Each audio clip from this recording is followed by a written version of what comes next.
Je voudrais que nous puissions prendre comme parole d'introduction le psaume 128.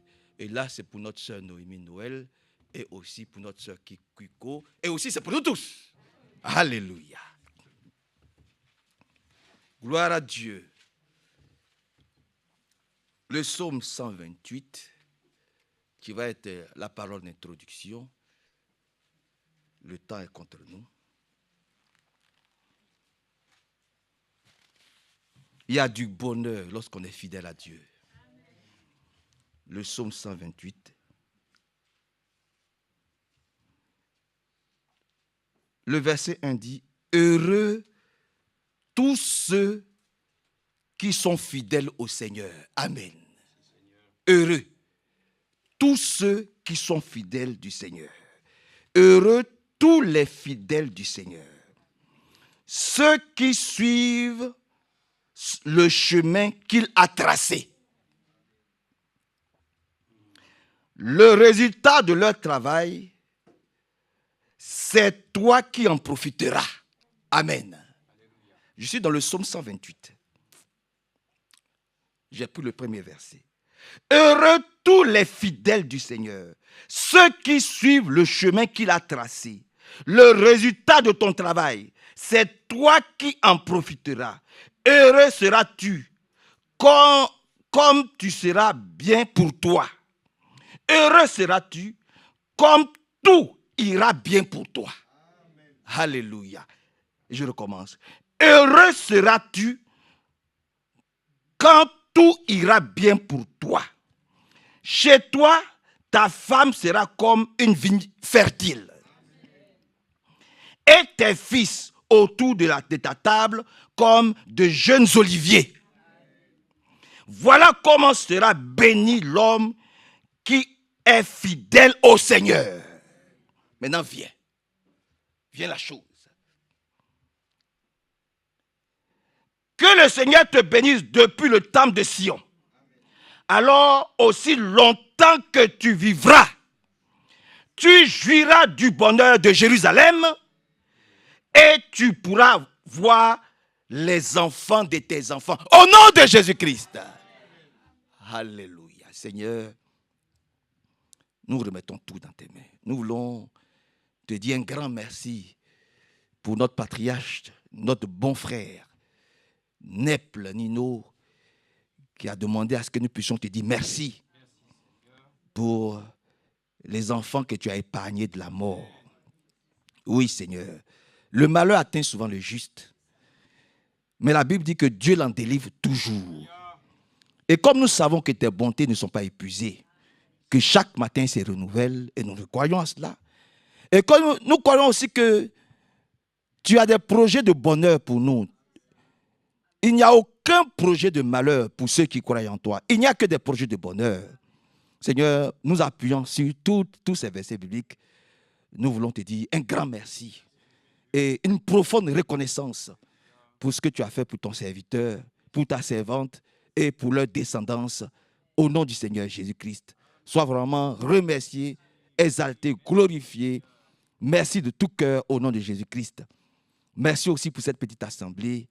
Tu connais nos faiblesses, tu connais nos manquements, tu sais tout de nous. Et c'est toi, ô Seigneur, qui peux encore ce matin panser nos plaies. Tu peux encore nous consoler, tu peux encore nous fortifier, tu peux encore renouveler nos forces. C'est pour ça que nous sommes venus. Nous sommes venus, Seigneur, pour prendre de la force, pour être revitalisés, pour être requinqués, pour que lorsque au soir de la parole que nous allons entendre, nous pourrons dire, ah, vraiment, Dieu nous a parlé. Nos cœurs brûlent dedans de nous.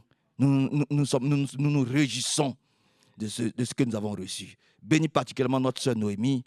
Bénis particulièrement notre sœur Kiko. Sois avec elle, toutes les deux. Fortifie-les et augmente leur foi. Et surtout, Seigneur, que Satan et ses démons, les mauvais esprits, les laissent tranquilles. Pour que tout ce qui a été fait par ta volonté, parce que c'est toi qui as voulu que cette chose se fasse ce matin, ce n'est pas nous, c'est toi. Que cela trouve son accomplissement béni dans nos sœurs, dans notre frère, au nom de Jésus-Christ. Amen. Nous pourrons nous asseoir, nous allons écouter la parole de Dieu par le frère Hervé. Nous voulons saluer les frères de Dubaï qui nous suivent certainement par la grâce de Dieu. Je ne sais pas s'ils sont là, s'ils ont commencé le temps là-bas. Je voudrais aussi saluer les frères de Cologne qui sont également avec nous. Le frère Séka Théodore aussi nous a salués, certainement qui sont là. Que Dieu les bénisse tous et bonne écoute par la grâce de Dieu. Amen.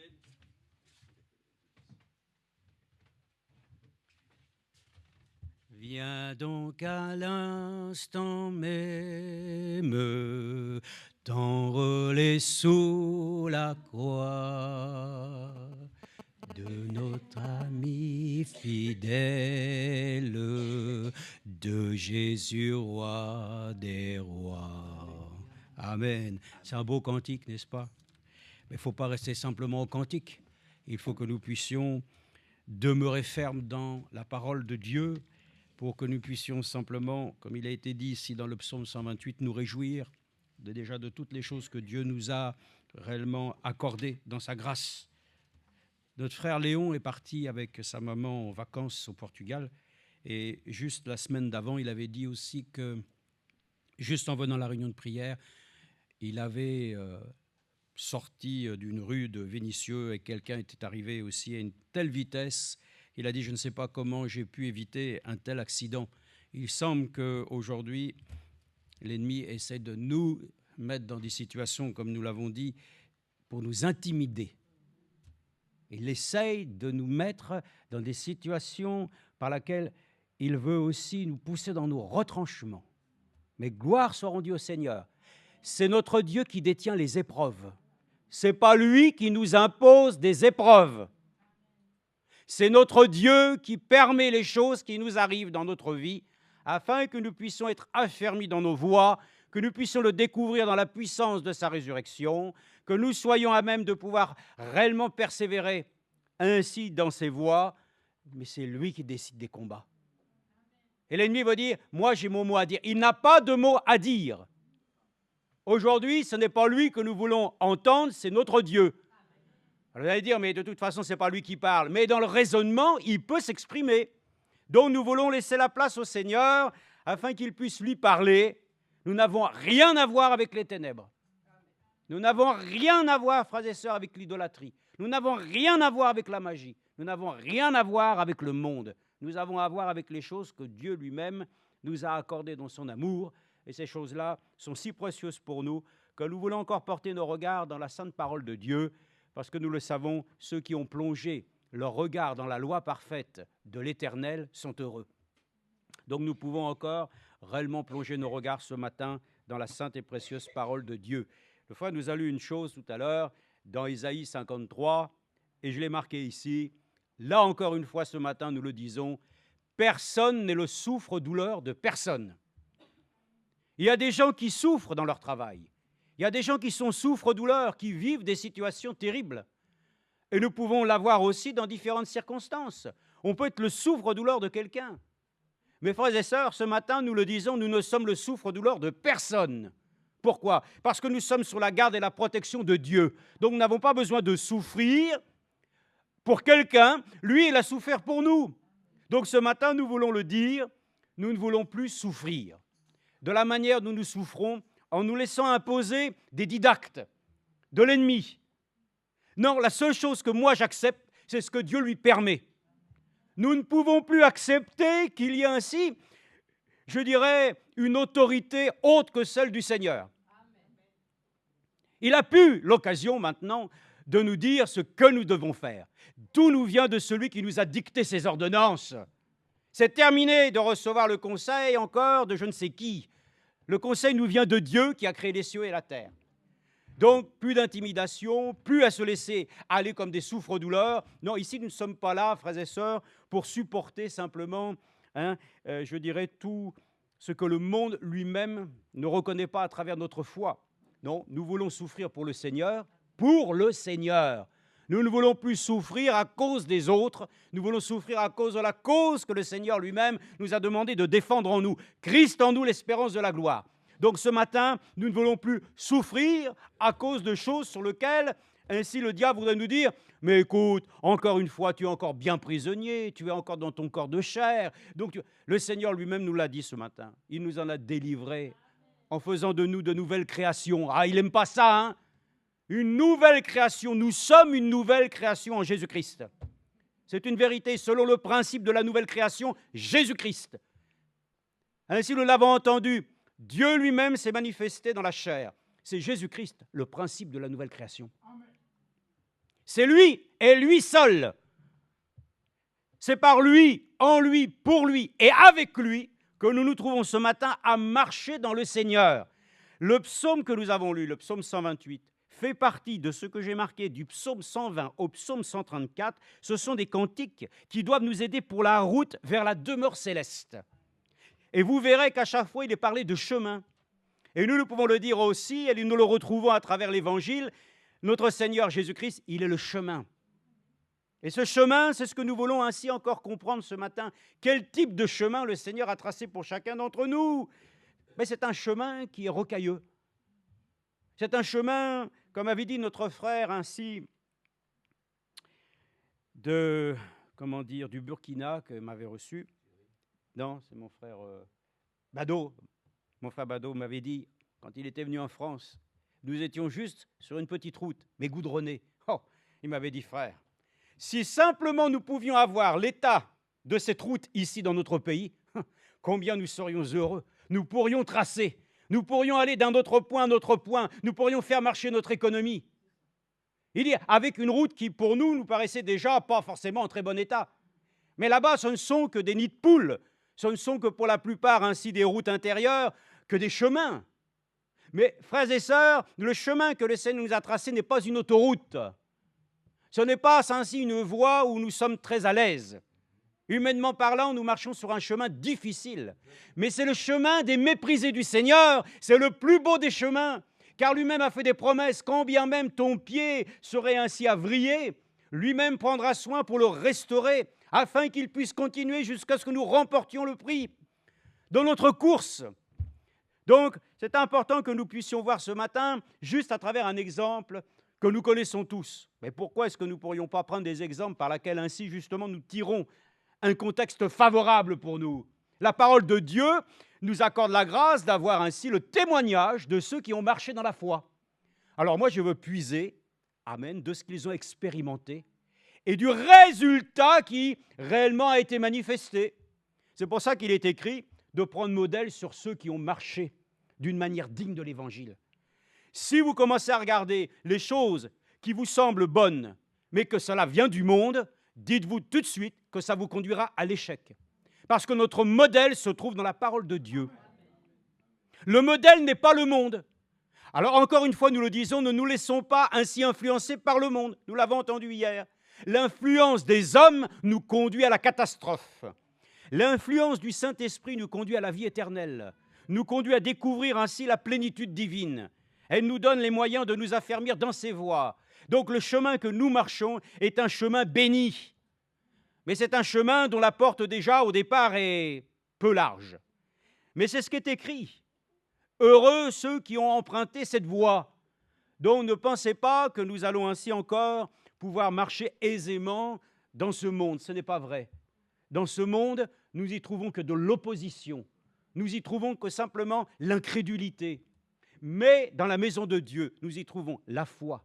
Nous y trouvons la joie, le bonheur. Nous y trouvons toutes les choses par lesquelles notre âme, amen, qui aspire à ces choses, peuvent ce matin les trouver. Comme il a été dit, puisque le Seigneur lui-même nous a accordé dans son sacrifice divin la vie éternelle, la guérison de l'âme, du corps, de l'esprit, qui nous a accordé d'être justifiés, sanctifiés, baptisés du Saint-Esprit. Lui qui a déjà opéré ces choses, comment ne pourrait-il pas ainsi lui-même nous accorder encore son aide pour que nous puissions tous arriver sains et saufs? Amen. Sains et saufs. Nous arriverons au ciel, frères et sœurs, sains et saufs. Et tu diras, mais il me semble que j'ai quelques cicatrices. Moi, j'en ai pas mal sur mes mains, sur mes bras. Oui, de circonstances que j'ai connues, que j'ai vécues.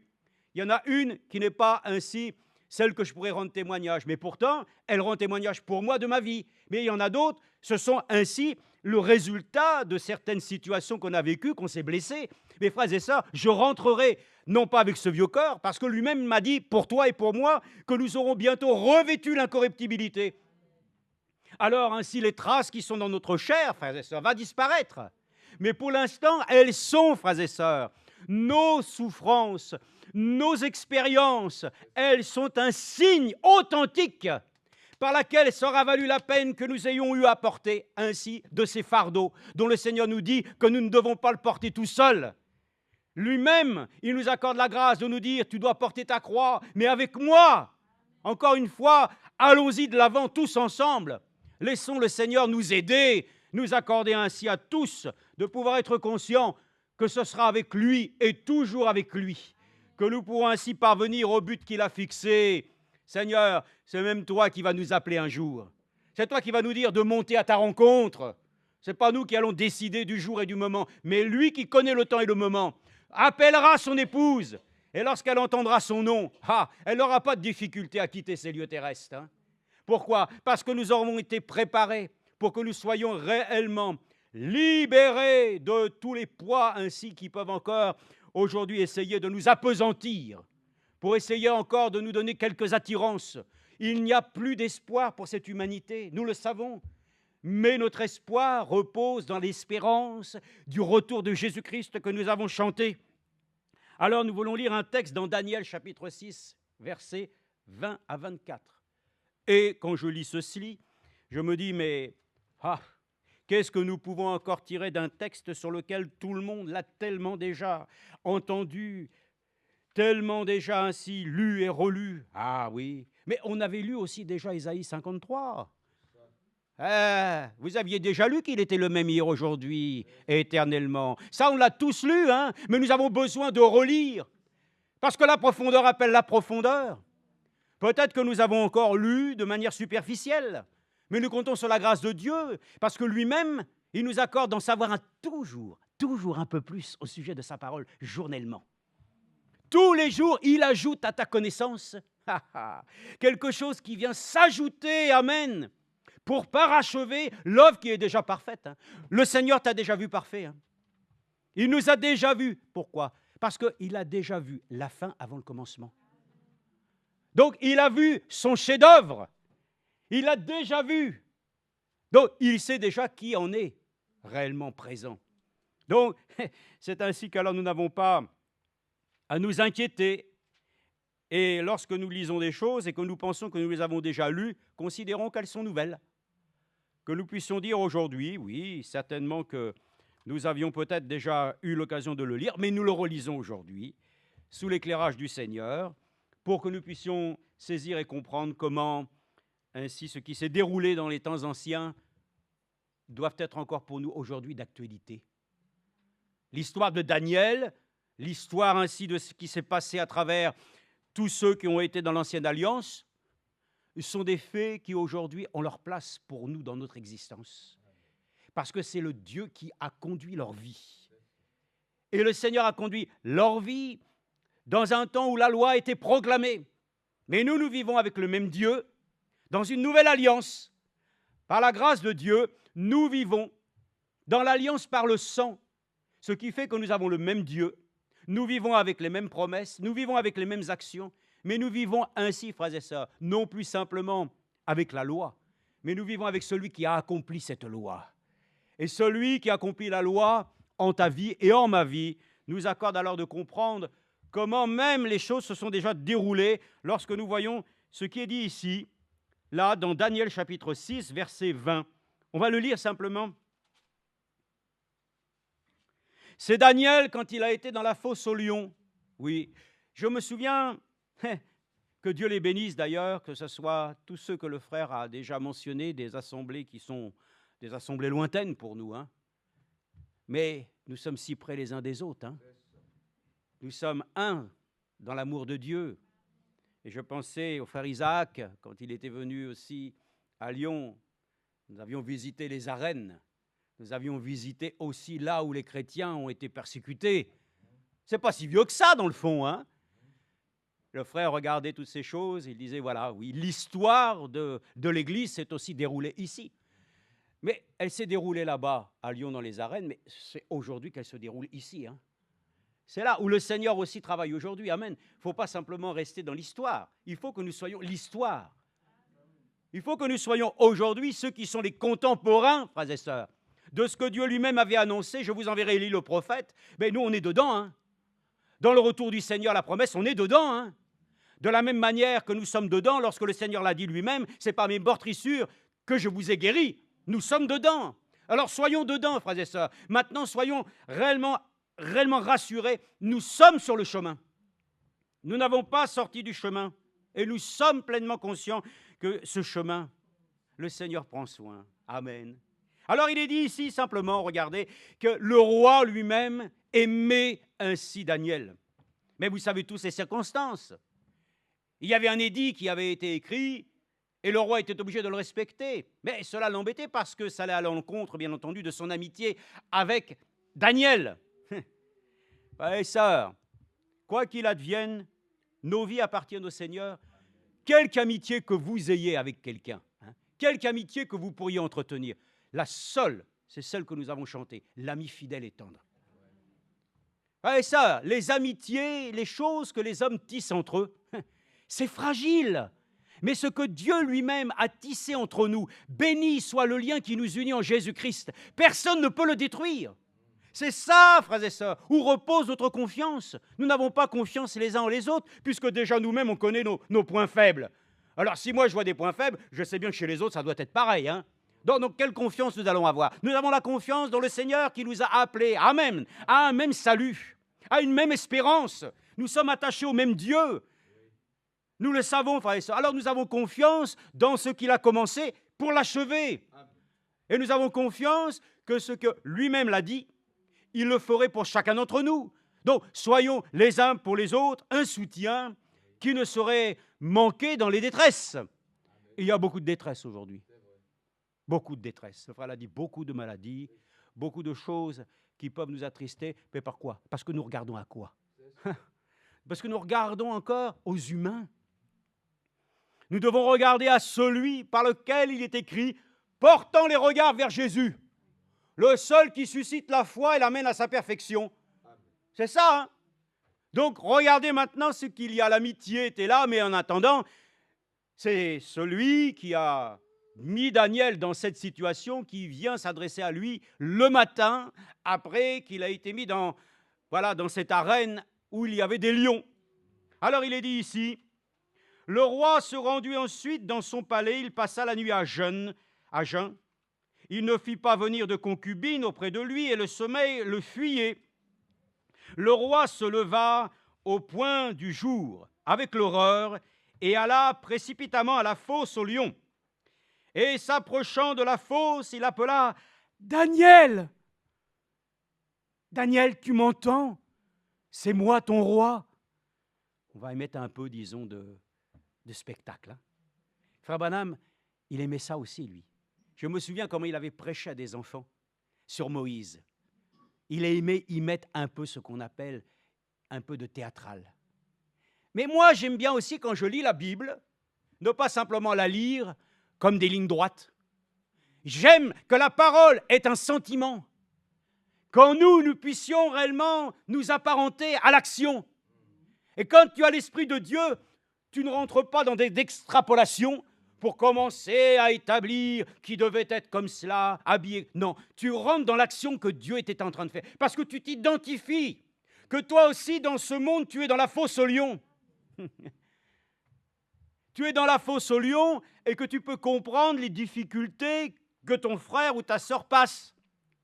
Mais lui, il comprend très bien que dans la fosse aux lions, normalement, les lions affamés auraient dû le dévorer. Alors il vient vers lui et il s'adresse, « Daniel, Daniel, est-ce que tu es encore là ou quoi? Réponds-moi. » Alors, le roi se leva donc et s'approchant de la fosse, il appela Daniel d'une voix triste.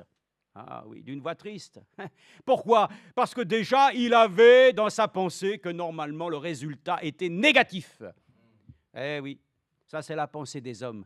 Un chrétien ne doit pas s'entretenir de tristesse. il doit au contraire s'égayer. Qu'il sait que dans tous les textes de la Bible, ça se finit toujours bien pour le croyant. Est-ce qu'on a compris ça ou pas? Ça finit toujours bien. Non, comme je disais ce matin, nous sommes un peu le monde de oui-oui.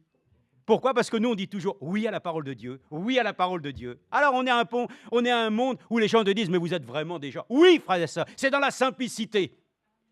Quand nous croyons que Dieu est efficace, nous croyons ces choses. Elles sont pour nous, réellement, notre héritage. Nous nous appuyons avec force et avec foi en cela. Donc, nous sommes heureux. Alors, Daniel, il est décrit d'abord. En s'approchant de la faute, il appela Daniel d'une voix triste. Le roi prit la parole et dit à Daniel, « Daniel, serviteur du Dieu vivant, ton Dieu que tu sers avec persévérance, a-t-il pu te délivrer des lions? » Amen. Et ça, déjà 3 situations là-dedans. Je me suis dit, mais le roi a déjà reconnu qu'il était un serviteur du Dieu très haut. Amen. Et ça, c'est merveilleux. Il y a déjà un témoignage là-dedans. Frères et sœurs, que notre vie dans l'épreuve soit un témoignage. Les gens diront, moi aussi j'ai des difficultés dans la vie, mais comment les choses se terminent? Peut-être bien, peut-être mal, mais jamais pour la gloire de Dieu. Mais un chrétien dira toujours que lui-même qui vit ses difficultés, la fin est glorieuse, parce qu'il reconnaît que c'est la main de son Dieu qui l'a secouru. Et on dirait, mais t'es passé par la main d'un médecin. Oui, peut-être que tu dis ça. Mais moi, je dis une chose. C'est que même c'est la main d'un homme, j'ai prié Dieu, afin que Dieu conduise même la main de cet homme.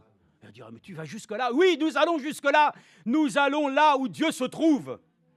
Et comme il est partout, nous allons partout avec lui.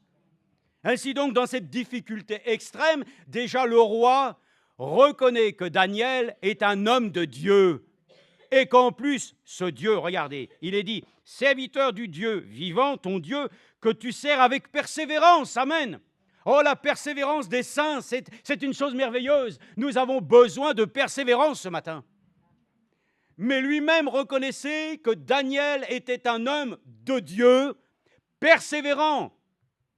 C'est important. On va lire des choses après pour voir si nous aussi, nous reconnaissons que notre épreuve de notre vie, c'est une chose sur laquelle Dieu éprouve notre persévérance. Encore une fois, nous ne sortons pas du contexte du ministère que nous avons eu à considérer depuis des années et qui reste pour nous essentiel. Ministère d'un homme établi pour donner la nourriture au temps convenable, qui nous prêche la parole de Dieu afin que nos vies deviennent conformes, frères et sœurs, à l'engagement que nous avons eu à donner le jour de notre baptême, de suivre le Seigneur jusqu'au bout, coûte que coûte, de l'aimer, de le servir. Amen. Et lui-même nous a donné ainsi un guide sur lequel nous devons ainsi respecter les règles. Nous devons continuer, frères et sœurs, vaillamment à continuer, et l'épreuve de notre foi produira un résultat. C'est pour ça que ce matin, nous le savons, notre foi se galvanise simplement parce que nous croyons dans l'action accomplie. La guérison est une chose sur laquelle nous pouvons nous emparer pleinement ce matin si notre cœur est disposé d'abandonner tout raisonnement, d'abandonner ainsi toute réflexion inutile sur lequel nous considérons toujours des à-côtés. Il n'y a pas d'à-côté avec Dieu. Son chemin est droit. Ne regardons ni de droite ni de gauche. Nous marchons vers la félicité. Donc c'est important, où on le voit ici, première chose, Daniel, oh, serviteur de Dieu, toi le persévérant, que tu sers avec persévérance, a-t-il pu te délivrer des lions? Amen. Nous le disons, tout est possible à Dieu. Il a pu nous délivrer de l'enfer. Il a pu nous délivrer des ténèbres. Et déjà, il pouvait délivrer ainsi Daniel des lions. Ce matin, que peut-il faire? Il a déjà tout fait pour nous. Et nous allons le voir, peut-être que nous nous sentons dans la fournaise. Mais là aussi, l'Évangile et les épîtres qui nous ont été laissés, comme un temps, un enseignement pour que l'Église sache comment elle doit s'édifier, reste pleinement d'actualité. Et nous avons là la parole d'exhortation qui nous dit, en tout cas, et nous la lirons, que si vous avez le sentiment d'être dans la fournaise, il n'y a rien d'inquiétant. Parce que nous avons vu que même Dieu, lorsque Shadrach, Meshach et Abednego étaient dans la fournaise, Dieu lui-même a pris soin pour que ces hommes, et vous allez le voir, il y a un point commun. Il y a un point commun que j'aime. Parce qu'avec Dieu, c'est dans les détails, n'est-ce pas? Mais les petits détails qui semblent des fois insignifiants sont si importants pour vous dire que simplement ce que Dieu fait une fois, il le refait encore, jusqu'à ce que, frères et sœurs, tous nous puissions le dire, nous avons vraiment le même Dieu. La même foi produit les mêmes effets. Si tu as le baptême du Saint-Esprit, ça produira ce que cela fait en Pentecôte. Ça produira un fruit doux et paisible de la justice de Dieu. Le Saint-Esprit doit avoir les mêmes effets, frères et sœurs, que lorsqu'ils ont marché dans les rues de Jérusalem, sortant, n'étant plus des peureux. C'est pour ça que je vous ai dit, nous ne sommes plus là à subir maintenant une intimidation. Et ce n'est pas que nous sommes là comme des gens qui... Non, mais nous ne voulons plus être des poltrons. J'ai pensé, c'était ma petite, vous savez, ma petite manière de dire les choses. Mais dans ce monde, les physiciens vous diront qu'il y a des électrons. Il y a des gens qui ce sont des électrons libres. Et puis ensuite, vous avez aussi les neutrons. Des choses aussi qui peuvent graviter. Mais nous, j'ai l'impression que des fois, nous sommes des poltrons. Alors nous ne voulons pas être des électrons libres. Nous ne voulons pas être des neutrons non plus, qui scientifiquement marchent simplement par la compréhension humaine. Et nous ne voulons certainement pas être des poltrons. Nous voulons être des hommes et des femmes de foi qui s'identifient afin que le témoignage s'ajoute à celui dont il est écrit dans Hébreux chapitre 10. De quelle manière ils ont triomphé contre l'adversité. Nous aussi, nos noms sont écrits là-dedans, frères et sœurs. Oh, si nos noms sont écrits dans le livre de vie de l'agneau, forcément, il est aussi écrit dans le livre des actes. D'ailleurs, notre nom doit être écrit partout. Notre nom doit s'identifier parce que c'est le nom de Jésus que nous portons. Et le nom de Jésus dans cette Bible est glorieux. Ce nom est merveilleux. Et vous allez voir le point commun que je vous ai dit. Il est dit simplement maintenant, quelle est la réponse? Alors a-t-il pu te délivrer des lions? Et Daniel se mit à parler au roi. Roi, vis à jamais. Mon Dieu a invoqué son ange. Alléluia! Là encore une fois, frères et sœurs, je dois le dire, n'ayons pas honte que Dieu puisse nous aider par sa présence surnaturelle.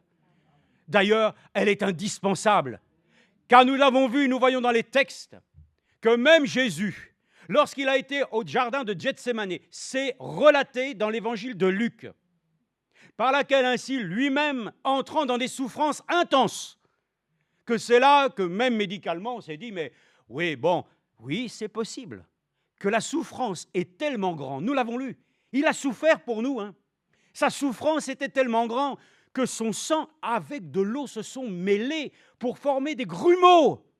Cela sortait de ses pores, de sa peau. Ça devait être vraiment affreux, frères et sœurs.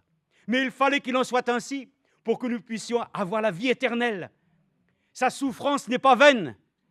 Ainsi donc, il est écrit que dans cette souffrance, un ange est venu le renforcer. Amen. Oui, frères et sœurs, nous pouvons le dire. L'ange de l'Éternel campe autour de celui qui le craint. Frères et sœurs, nous avons la présence, je vous le dis, maintenant vous allez dire, bon, mais de quel ange on parle? Écoutez, il y a eu un ange un jour qui a pu combattre avec Jacob. Dans ce combat qui a été une lutte toute une nuit, et que l'ange a été obligé de frapper ainsi sur le côté à l'anche, ainsi cet homme, mais parce qu'il avait combattu avec Dieu, son nom fut changé en Israël, qui veut dire qui combat avec Dieu. Amen. Frères et sœurs, l'ange de l'Éternel qui campe autour de ceux qui le craignent, en tout cas pour nous aujourd'hui, c'est la présence de notre Seigneur Jésus-Christ. Le Seigneur est avec nous tous les jours, mais il peut envoyer aussi des anges, et nous le savons que ange, dans la traduction grecque, angelos, ce sont des messagers. Voilà pourquoi aussi nous le disons, les anges que Dieu a établis dans l'Église, ce sont ses serviteurs. C'est eux qui annoncent de la part de Dieu le message, qui, proclamés ainsi par des bouches humaines, permettent à l'Église d'être édifiée, d'amener ainsi réellement à sa forme finale. Voilà pourquoi nous sommes encore aujourd'hui attentifs à ce que Dieu dit à l'Église.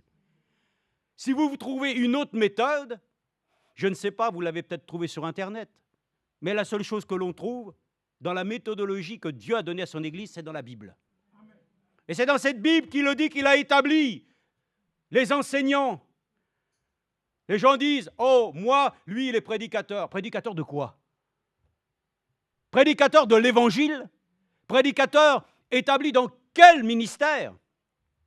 Nous devons pouvoir comprendre alors que ainsi chacun doit s'édifier en étant convaincu que ce qu'il entend vient de la parole de Dieu, car c'est ainsi que la foi elle-même est consistante.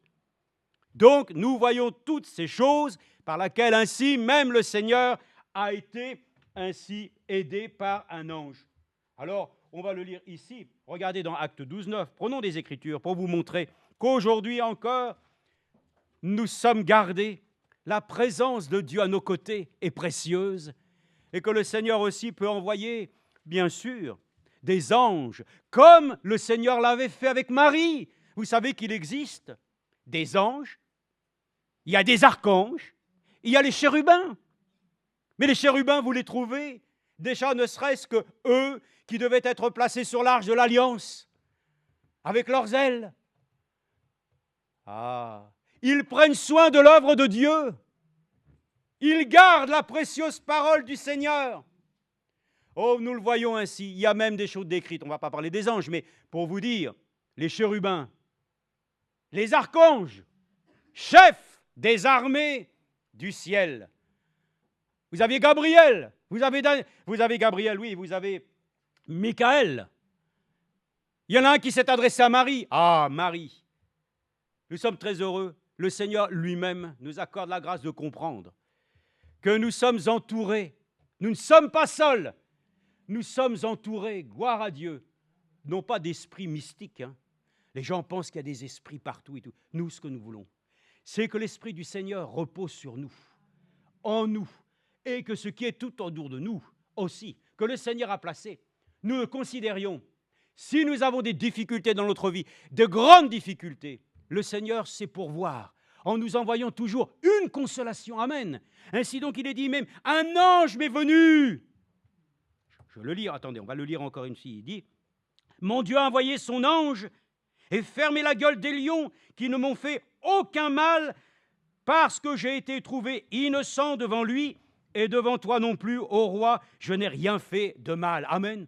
Dieu le Seigneur défend ta cause.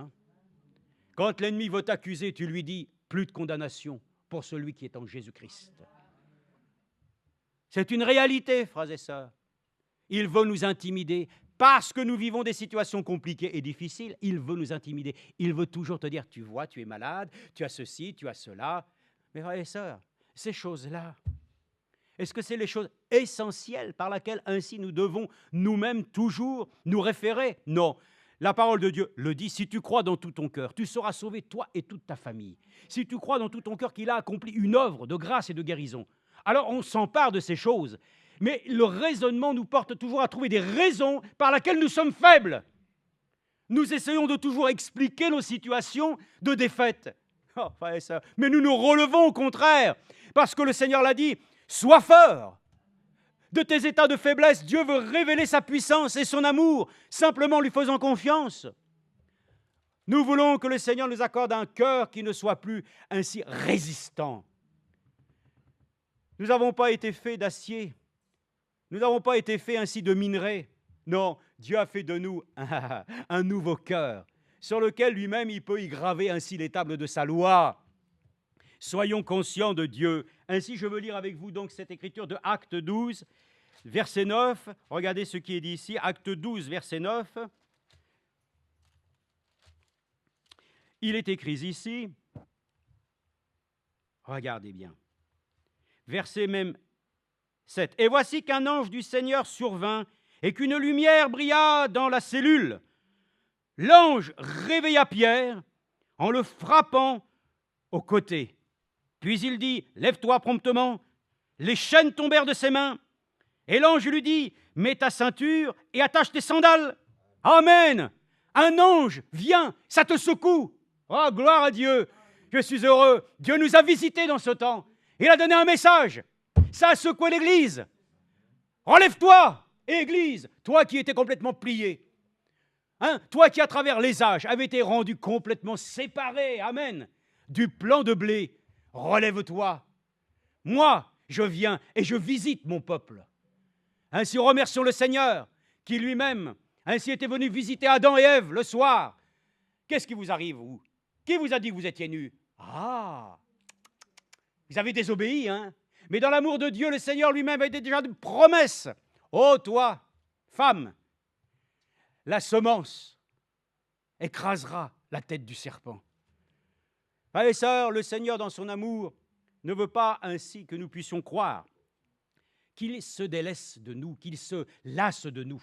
Non, il nous aime d'un amour aussi puissant qu'il a un amour pour Sion et Jérusalem. Jamais, comme nous l'avons lu dans la parole de Dieu, jamais son amour ne se retirera de Jérusalem ni de Sion. Donc, il ne se retirera jamais d'aucun d'entre nous. Vous comprenez? Jamais il ne se retirera de nous. Parce que nous sommes sa Jérusalem céleste. Nous sommes son épouse qu'il a choisie. Comment?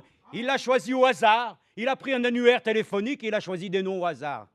Il nous a choisis à cause de ce qu'il a vu notre cœur désireux de l'aimer pour l'éternité. Et lui, dans son amour, oui, mais il est dit aussi dans sa droiture, dans sa justice. Il nous a choisis afin que nous soyons à sa suite, pour que nous puissions expérimenter des choses sur lesquelles, nous pouvons le dire, notre chemin aujourd'hui, il est éclairé de sa sainte et précieuse lumière, car sa parole est une lampe à notre pied, une lumière sur notre sentier. Notre chemin aujourd'hui n'a jamais été aussi clair. Il semble qu'il soit encore difficile sous nos pieds, mais frères et sœurs, notre chemin est un chemin de bénédiction. Alors regardez ce qui est dit ici. Et l'ange lui dit, mets ta ceinture. Pierre sortit et le suivit. Il ne savait pas que l'intervention de l'ange était vraie, mais il pensait avoir une vision. Frères et sœurs, n'ayons pas trop de vision, hein. Vivons dans la réalité du temps présent. L'Éternel est mon aide.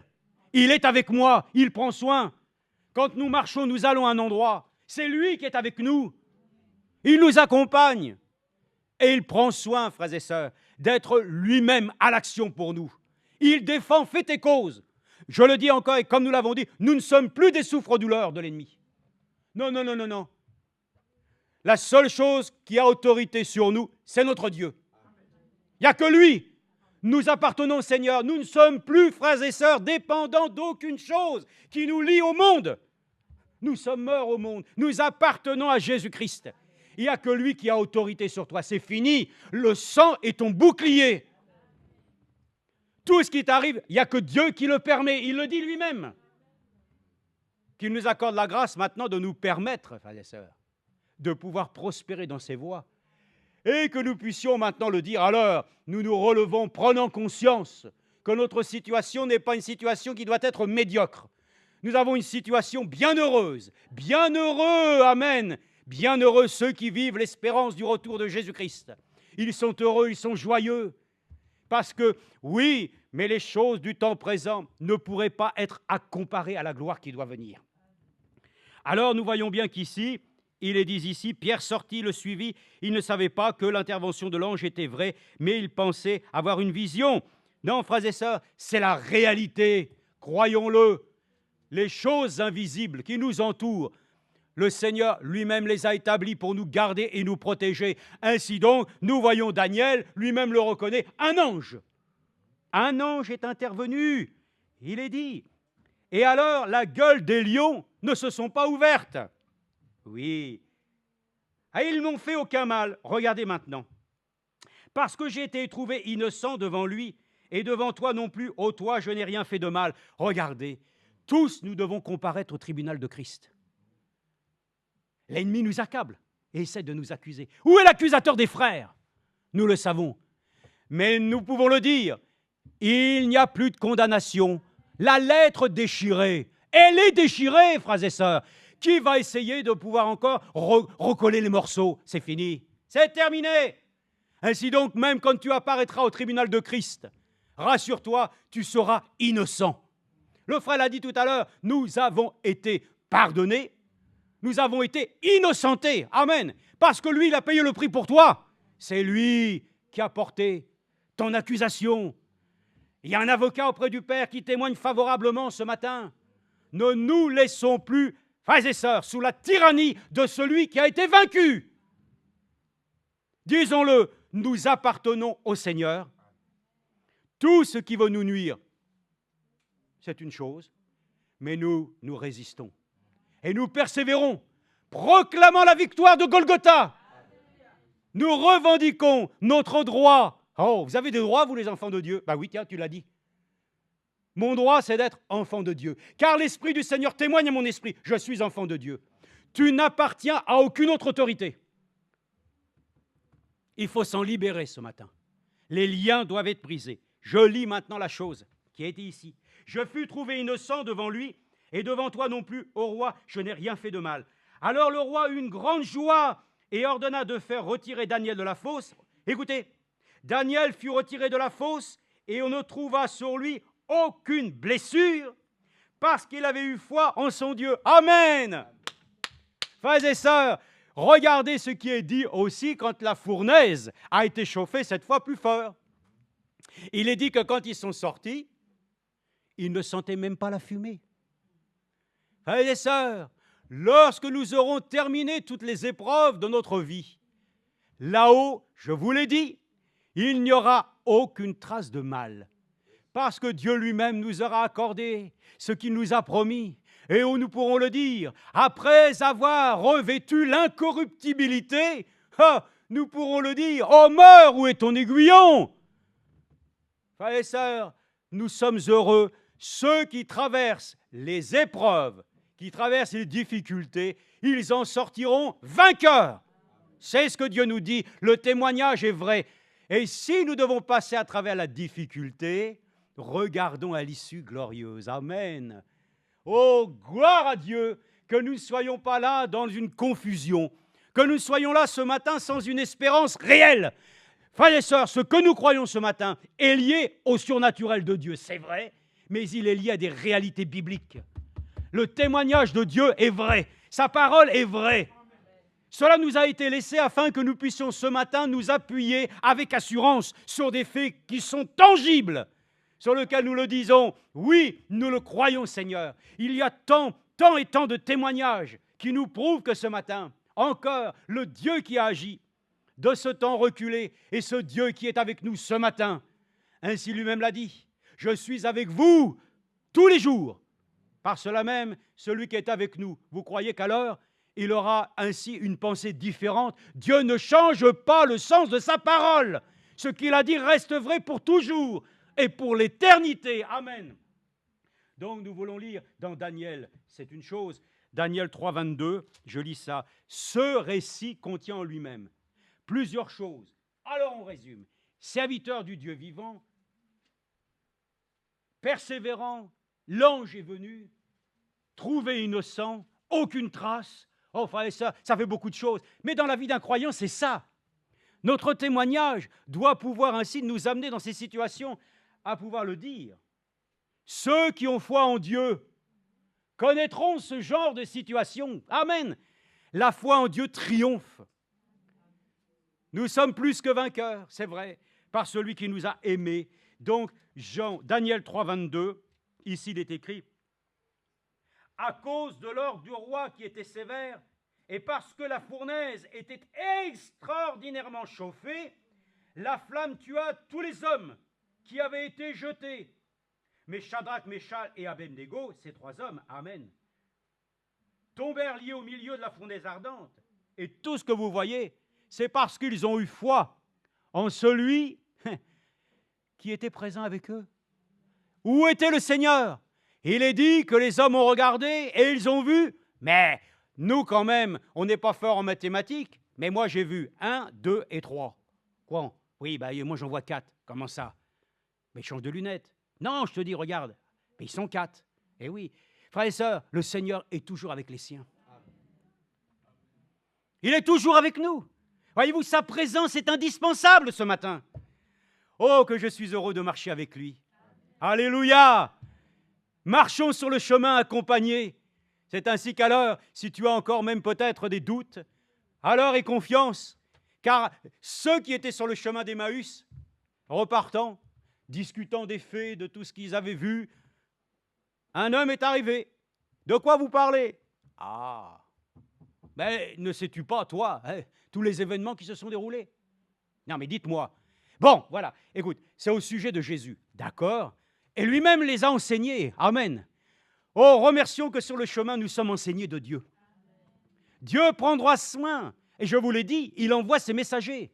C'est ainsi qu'alors, un jour, un homme, un eunuque, qui était ainsi dans son char, ainsi lisant une brochure, on va dire ça comme ça, lisant en tout cas une écriture, se trouvant démuni de compréhension, Dieu lui envoya Philippe. Et Dieu, voyez-vous, n'est pas embêté.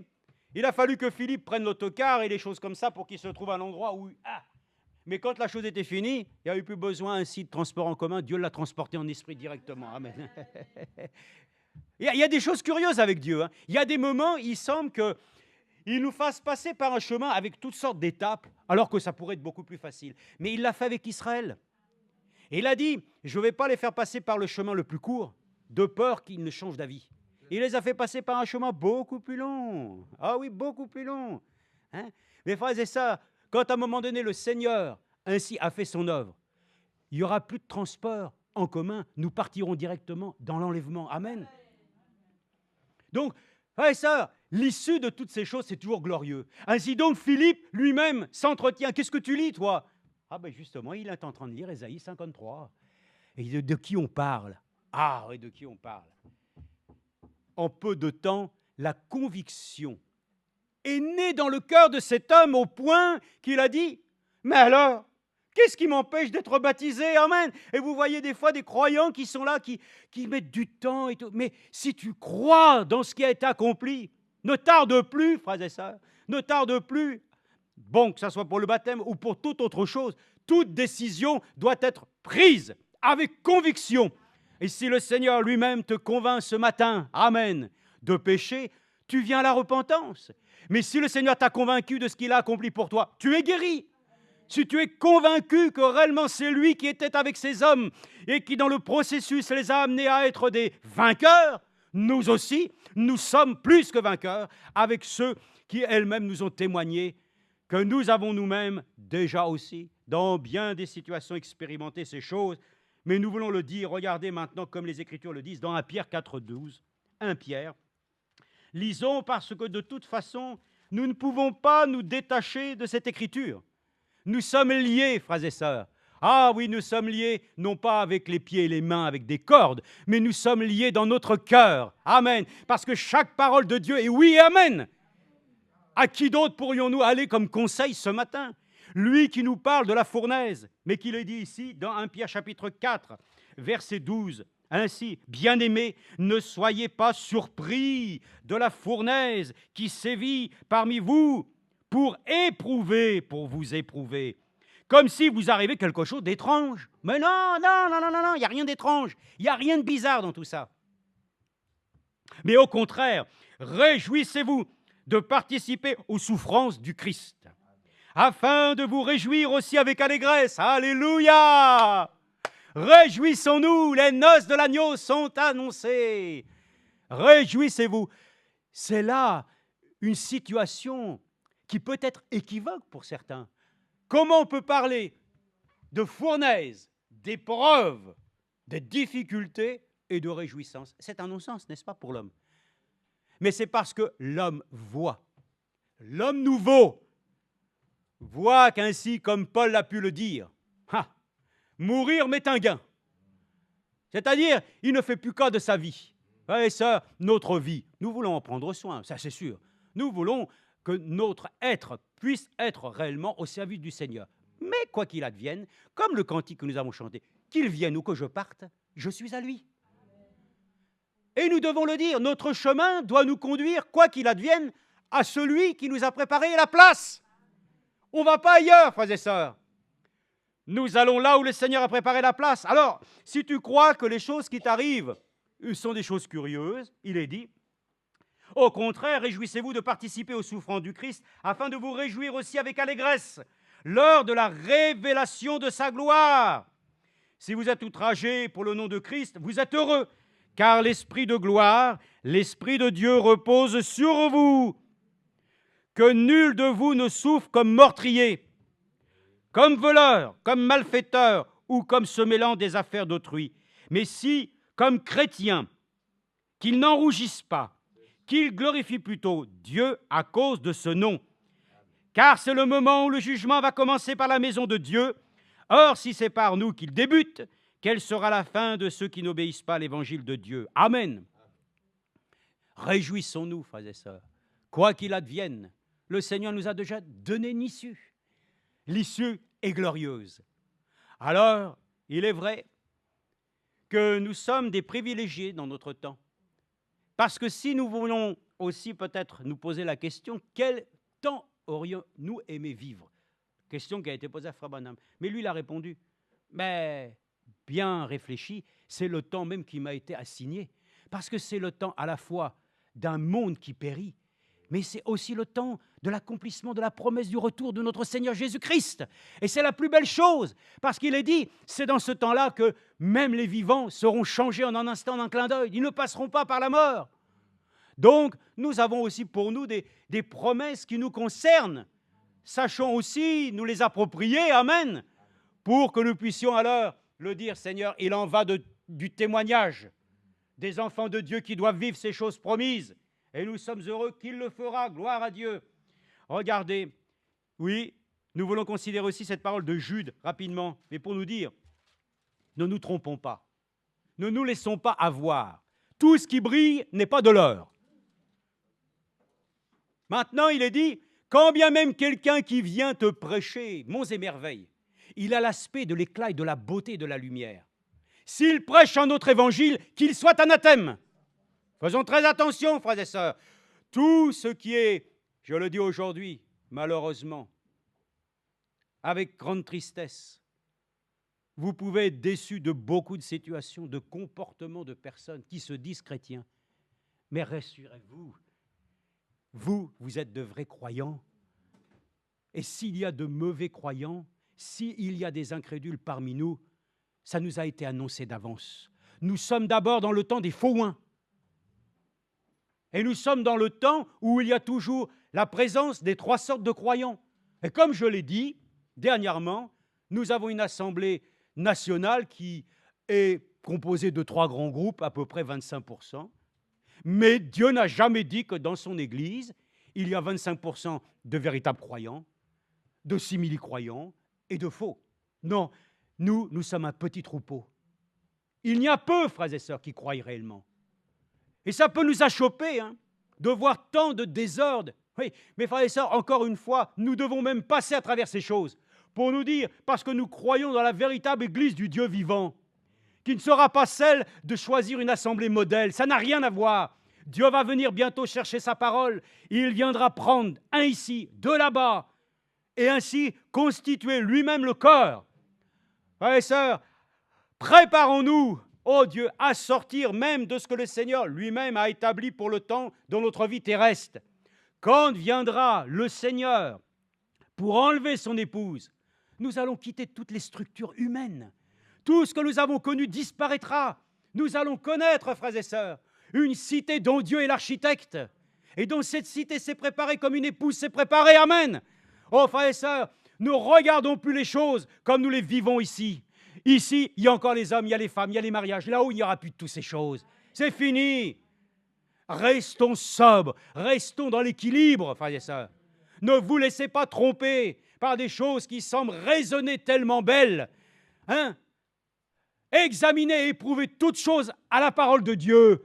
Ne mettez plus votre confiance en des choses qui vous semblent d'apparence. Ça, c'est vos sens naturels, ils vous trompent. Mais le sens divin ne nous trompera jamais.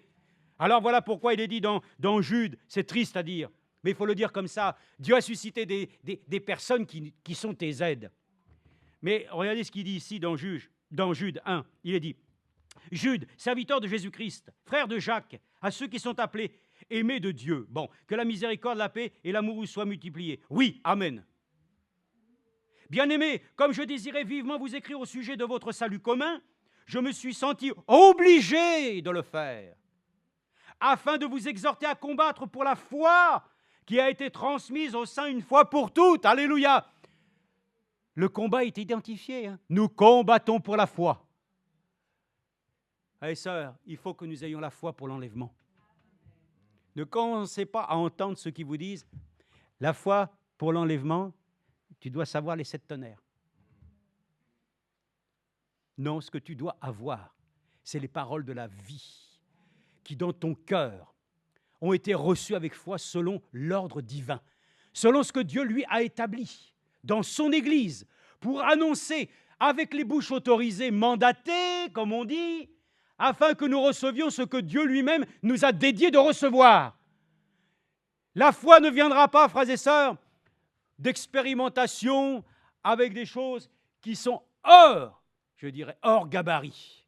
Nous devons rester dans les règles de ce que Dieu a établi dans son Église. Si Dieu a dit qu'il y a encore une occasion de pouvoir être baptisé du Saint-Esprit, je te dis, saisis-la aujourd'hui. Ne te laisse pas convaincre par quelqu'un de faire la chose. Tu dois faire ci, tu dois faire ça. Laissons-nous convaincre de Dieu. Et comme il est dit ici, nous combattons tous pour la foi qui a été transmise au sein une fois pour toutes. Car il s'est glissé, s'est glissé parmi vous certains hommes dont la condamnation est écrite depuis longtemps, impies, qui changent en dérèglement la grâce de notre Dieu et qui renient notre seul Maître et Seigneur Jésus-Christ. Comment? Mais par leur agissement, par leur témoignage, par leur vie qu'ils mènent, frères et sœurs. Pas simplement, non, ils parlent très bien. Ils sont très éloquents. Ah oui, oui, oui. Ne nous laissons plus tromper avec tout ça, frères et sœurs. Oh, il est dit, qui change en dérèglement la grâce de notre Dieu et qui renie notre seul Maître et Seigneur Jésus-Christ. À vous qui connaissez tout cela, une fois pour toutes, je veux vous rappeler que le Seigneur, après avoir sauvé le peuple d'Israël du pays d'Égypte, a fait ensuite périr les incrédules, les anges qui n'ont pas gardé la dignité de leur rang, mais qui ont quitté leur propre demeure. Il les a gardés dans des chaînes perpétuelles au fond des ténèbres, en attendant le grand jour du jugement. De même, Sodome et Gomorrhe et les villes voisines qui se livrèrent de la même manière à la débauche et recherchèrent des unions contre nature. Ah, là. Ça, c'est notre condamnation par le monde. Il ne faut plus dire ces choses. Il ne faut plus dire. Mais nous disons comment les choses sont aujourd'hui. Le Seigneur l'a dit lui-même, regardez. Ils recherchent des unions contre nature, sont donnés en exemple, soumises à la peine d'un feu éternel. Malgré cela, ces hommes aussi, dans leur rêverie, souillent la chair, méprisent l'autorité du Seigneur, injurient les gloires.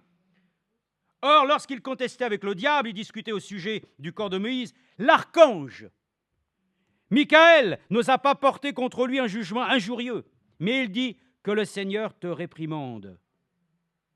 Eux, au contraire, ils parlent de manière injurieuse, de ce qu'ils ignorent, de ce qu'ils ne savent pas, par instinct, comme des animaux, sans raison, ne sert qu'à les corrompre. Malheur à eux, car ils ont suivi la voie de Caïn, et c'est dans les garements de Balaam, oh là là, l'enseignement de Balaam, quelle horreur, hein, que pour un salaire, ils se sont jetés, et c'est par la révolte de Corée qu'ils ont péri. Ce sont des écus. Oh, frères et sœurs, l'épître de Jude est très courte, mais elle nous dit, frères et sœurs, dans ce monde, nous sommes confrontés à ces choses qui nous entourent. Mais ces choses-là, ils ont déjà ainsi leur jugement éternel aussi.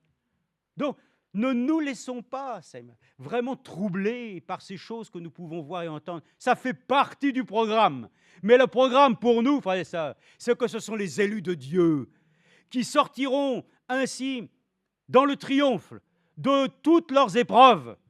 Et nous sommes heureux qu'aujourd'hui encore, nous ayons part aux difficultés du temps présent, mais elles sont pour nous ainsi le sujet, en tout cas, de notre consolation.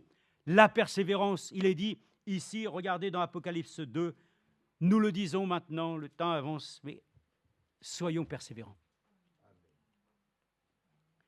Ne nous laissons pas aller au découragement. Ne nous laissons pas aller, frères et sœurs. Alors, s'il se passe tel événement, et si vraiment, encore une fois, Bon, si Dieu agit ainsi, alors moi je vais changer. Change tout de suite, toi.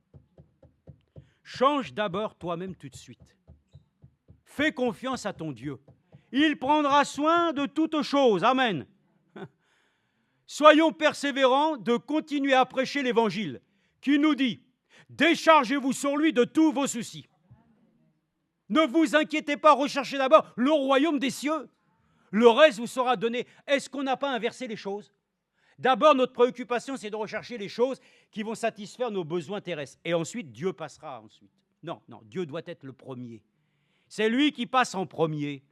Et pour cela même, notre persévérance est de continuer à marcher par la foi. Pas par les yeux, nous devons marcher par la foi. Et selon l'enseignement de la parole, dans Apocalypse, chapitre 2, verset 2, c'est du temps où il a été écrit des lettres aux églises. Nous avons compris. Les 7 âges de l'église, c'est l'histoire, ainsi, de l'église épouse, de celle qui a été donc instruite pour lui montrer que dans chaque âge, une situation terrible est celle que nous voyons, bien sûr, qui consiste à ce que les églises croient qu'elles sont riches, alors qu'elles sont pauvres, qu'elles sont malheureuses. Mais nous sommes reconnaissants, frères et sœurs. Nous avons le collier.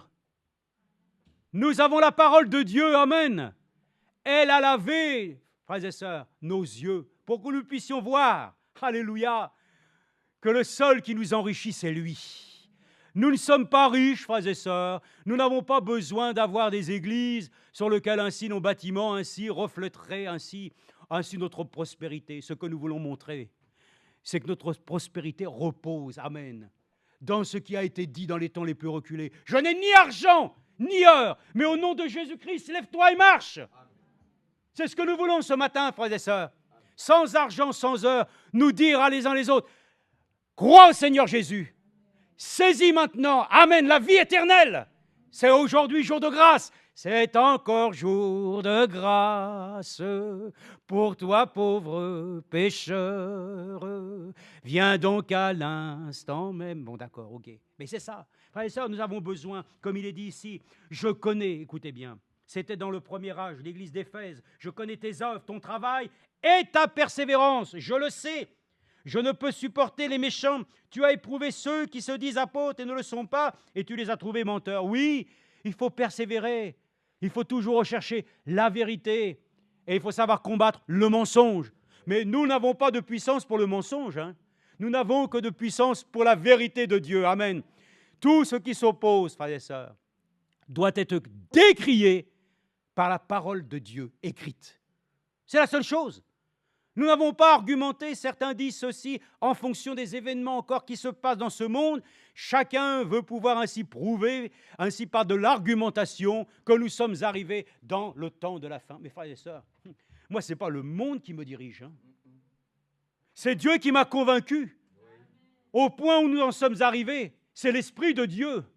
Et comme nous le croyons, si ça a commencé par l'Esprit, ça doit finir par l'Esprit. Ou alors nous allons devenir ainsi une église, comme en Galatie, par laquelle ainsi, après avoir bien commencé, l'Esprit qui les a animés les a fait complètement dévier pour aller suivre un autre évangile. Non, frères et sœurs, nous suivons l'évangile de Jésus-Christ. Celui qui nous dit que réellement la persévérance des saints est une récompense, par laquelle ainsi même, nous le lisons ici dans Hébreux, chapitre 12, 1. Hébreux 12, 1. Hébreux 12. Chapitre 1. Nous donc aussi, puisque nous sommes environnés d'une si grande nuée de témoins, rejetons tout fardeau et le péché qui nous enveloppe si facilement. Amen.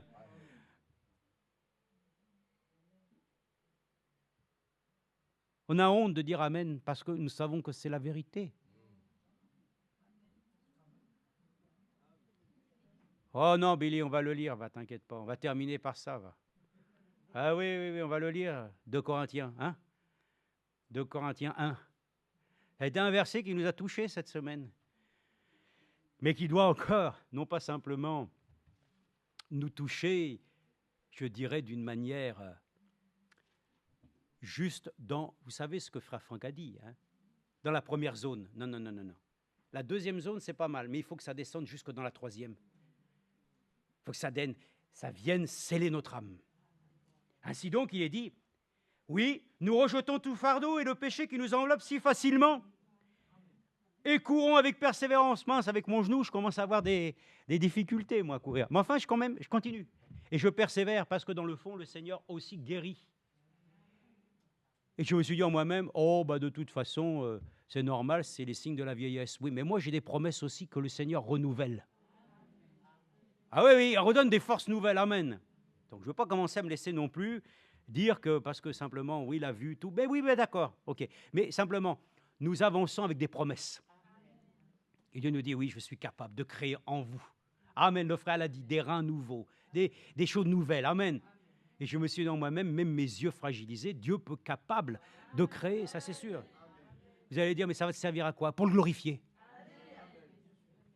Pour montrer qu'il a raison, c'est tout. Ah bon? Et puis quand tu le verras, ah, ça te fait rien? Oui, amen. C'est un témoignage pour Dieu, amen. Laissons-nous maintenant expérimenter les choses que Dieu nous a dit, que nous allions vivre, amen. Emparons-nous de cela. Attention, hein, que la gloire seule lui revienne. Que ceci ne soit que simplement la résultante, le fruit de notre persévérance. C'est la récompense, frères et sœurs. Nous sommes dans le temps de bientôt voir la récompense.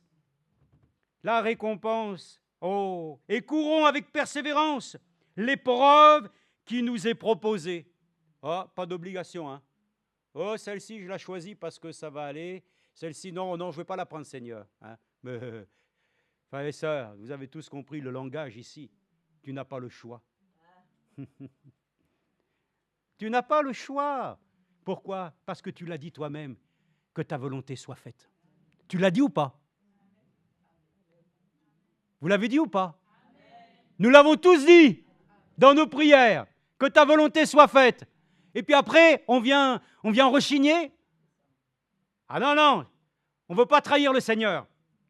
Ainsi il est dit, les yeux fixés sur Jésus, qui est l'auteur de la foi et qui l'amène à la perfection. Amen. Je donne cette écriture qui a été donnée aussi dans l'écriture elle-même, en tout cas, le Seigneur l'a dit, dans Marc chapitre 11, verset 1. C'est Jésus qui l'a dit, ayez foi en Dieu. Ayons foi en Dieu ce matin, que notre marche chrétienne est une marche biblique, par laquelle nous avons compris que tout ce que nous recevons comme prédication aujourd'hui, de ce que nous voyons, frères et sœurs, nous sommes dans l'alignement, amen, des Écritures, et notre vie devient conforme, pleinement. C'est-à-dire, il n'y a plus une vie parallèle, il y a une vie qui vient se confondre avec le chemin de Dieu. Ce chemin, c'est ton chemin, c'est mon chemin. C'est le chemin ainsi de ce que nous avons lu ici, en tout cas, dans le psaume, puisque ce sont les psaumes qui nous parlent de savoir comment nous pouvons vaincre sur le chemin. Alors, soyons des vainqueurs selon l'exhortation qui nous a été donnée ici et qui est ainsi une assurance et un gage, ô frères et sœurs, de notre triomphe. On va le lire, enfin l'a lu dans sa version, mais nous la lisons aussi. Heureux quiconque craint l'Éternel et marche dans ses voies. Tu jouis alors du travail de tes mains. Tu es heureux, tu prospères. Ta femme est comme une vigne féconde. Amen. Mes frères, vous avez des fils, bientôt des filles. Hein? Amen. Et déjà les frères m'ont dit, oh là, oh là, là, oh là, déjà un, hein? Oh là là, c'est beaucoup de travail. Réjouissez-vous, Monique en a eu 4. J'en ai connu d'autres qui en ont eu plus encore. Soyez persévérants et sachez que ce que vous faites, vous le faites selon ce que le Seigneur lui-même l'a dit. Ayons confiance. C'est vrai que c'est compliqué. Je le dis aujourd'hui, avoir des enfants, quand on voit les écoles et toutes ces choses, oh là là. Mais le Seigneur a toujours triomphé dans tous les âges. Attention, frères et sœurs. C'est l'autre qui essaie de vous intimider. Hein. Oh, mais fais pas trop d'enfants, ça va être compliqué. Tu ne vas pas pouvoir les nourrir. Tu vois. Mais le Seigneur a toujours pourvu. Ne changeons plus le sens des Écritures. Hein. Le Seigneur a fait des promesses. Hein. Quoi qu'il advienne dans tous les temps, il est notre aide. Donc il est dit, tu es heureux, tu prospères, ta femme est comme une vigne féconde. Dans l'intérieur de ta maison, tes fils sont comme des plants d'olivier autour de la table. C'est ainsi qu'est béni l'homme qui craint l'Éternel. L'Éternel te bénira de Sion et tu contempleras le bonheur de Jérusalem. Tous les jours de ta vie, tu verras les fils de tes fils, que la paix soit sur Israël. Nino, lui, arrière-petits-enfants, lui. Pas mal, gloire à Dieu. Que le Seigneur bénisse toutes ces familles. Amen. Nous terminons. Avec cette écriture, comme nous l'avons dit, nous aurions peut-être d'autres versets, toutes ces choses. Des fois même, on prend des notes et puis on part sur autre chose. Mais l'essentiel, c'est d'arriver là où le Seigneur veut que nous arrivions. C'est-à-dire que nous puissions le dire ce matin, un chemin t'a été tracé. Nous avons vu comment les difficultés ont été les mêmes pour tous. Je pensais même à David. Mais David n'a pas été épargné, hein, personne. Frère Branham a été épargné, non. Frère Franck a été épargné. Mais écoutez, même quand on lit leurs témoignages, c'est une succession, je dirais, de victoires. Dans des points sur lesquels ils ont été aussi très, très éprouvés. Mais leur message de nous prêcher l'Évangile et de nous dire aussi, tenons d'une main ferme. Ayons foi en Dieu. Nous sommes sur la bonne voie, frères et sœurs. J'ai entendu, c'est presque des attentats. Bon, on les appelle comme on veut, mais enfin, bon, le réseau ferroviaire grande vitesse qui a été touché. Je connais ces 4 points-là. C'est les 4 points essentiels de bifurcation. C'est les 4 points essentiels sur lesquels les TGV partent dans tous les sens. Évidemment. Donc, ceux qui ont fait ça connaissent déjà bien les choses, ils savent de quoi ils parlent. Bon, c'est ce que l'ennemi veut faire. Essayer de pouvoir nous faire dévier de notre trajectoire. Rien ne pourra nous dégager, frères et sœurs, parce que c'est le chemin du Seigneur. Et personne n'a autorité, frères et sœurs. Nous devons, nous, rester simplement fidèles au Seigneur.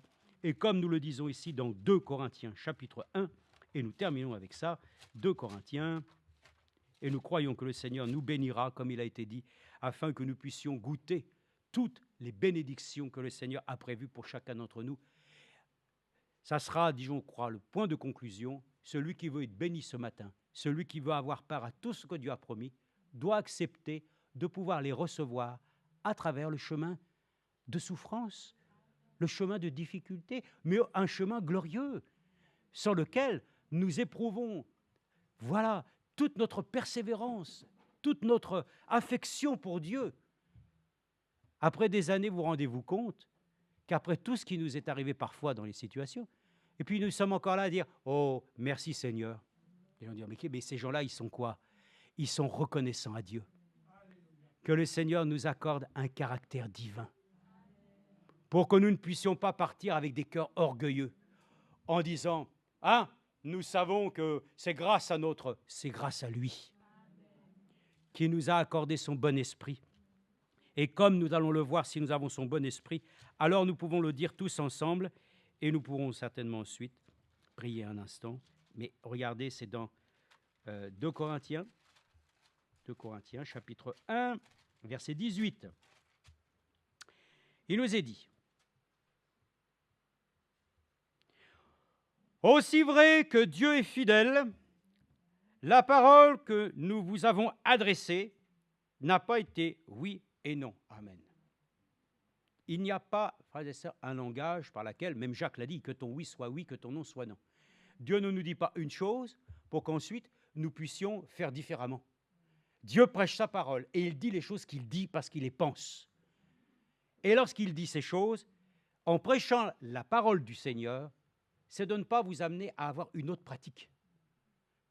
Pratiquez selon ce que Dieu lui-même a dit. Si vous avez foi en Dieu, comportez-vous comme un enfant de Dieu qui a foi en Dieu. Il en va de la gloire du Seigneur. Ne faites pas autrement. Si vous vous dites que vous laissez conduire par le Seigneur, alors acceptez qu'il vous mène là où il doit être. Parce qu'Abraham lui-même, il lui a dit, va à un endroit qu'il ne savait pas. Mais il a dit d'abord, me voici. Que ce matin, nous puissions, frères et sœurs, ne pas simplement dire amen à la parole de Dieu, parce que ça, c'est déjà beau, hein, c'est déjà beau. Mais ce n'est pas suffisant. Hein. Regardez, il est dit ici, car le Fils, qu'il n'y ait donc ainsi, ou bien mes résolutions, pourquoi j'ai mis ça? Oui, aussi vrai que Dieu est fidèle, la parole que nous vous avons adressée n'a pas été oui et non, car le Fils de Dieu, le Christ, Jésus, qui a été prêché par nous, au milieu de vous, par moi, par Sylvain, par Timothée, par Manassé, n'a pas été oui et non. Mais en lui, il n'y a que oui. Amen. C'est pour ça que je vous ai dit, nous sommes le monde de oui. Il n'y a que oui en lui. Et notre oui, il doit être ponctué d'une chose. Regardez, parce qu'il est dit, En lui, il n'y a que oui. Toutes les promesses de Dieu sont oui en lui. C'est donc aussi par lui que nous disons à Dieu l'amen pour sa gloire, amen. Donc ne disez pas amen, parce que je vais vous dire une chose, votre amen, comme le Seigneur l'a dit, en vérité, ça veut dire moi, le Père et le Fils, on est un. Donc ce matin, si vous dites amen, comprenez ce que ça veut dire, qu'il en soit ainsi. Ça veut dire que la volonté de Dieu s'accomplisse, que notre oui ce matin, que nous prononçons, soit suivi des effets bibliques, que nous ne commencions pas à dévier nos talons, restons sur ce chemin, tel que Dieu l'a voulu, afin que nous puissions être reconnus comme des serviteurs et des servantes de Dieu, persévérantes, par laquelle ainsi nous-mêmes, nous pouvons le dire, nous avons été aidés par la grâce du Seigneur, et qu'ainsi les traits enflammés du malin ne nous ont pas touchés, et qu'ainsi, oui, je suis sorti indemne, alléluia, de toutes ces choses. Nous sommes reconnaissants parce qu'il dit ainsi, c'est donc aussi par lui que nous disons à Dieu l'amen pour sa gloire. Celui qui nous a fermis avec vous en Christ et qui nous a donné l'onction, c'est Dieu. Et il nous a aussi marqué de son sceau et a mis dans notre cœur les arts de l'esprit. Amen. Prions le Seigneur.